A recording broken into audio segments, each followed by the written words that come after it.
receptor interaction. The tissue constituent with which a drug is supposed to combine to produce a pharmacological effect is called a receptor. Receptors are important to the body's communication process. Most of them are embedded in cell membranes. The active site of a receptor extending out of the membrane receives chemicals known as chemical messengers, which pass messages between two neurons and between neurons and muscles.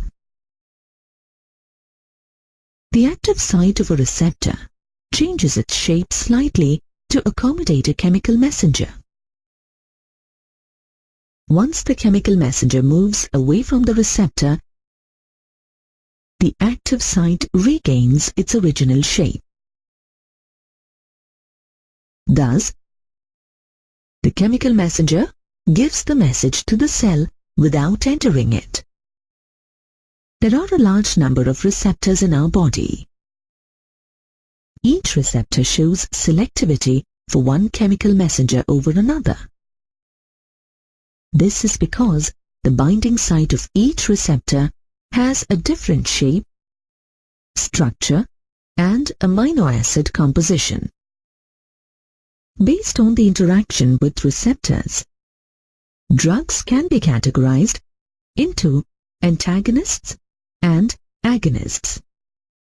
Antagonists are drugs that bind to the active site of a receptor and inhibit its natural function.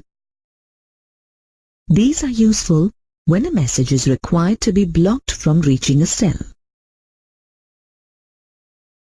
Agonists are drugs that behave like natural chemical messengers. They bind to receptors and activate them to produce the desired response. They are useful when there is a lack of natural chemical messengers. This is how a drug carries out a specific action and can be targeted at one specific biochemical function within the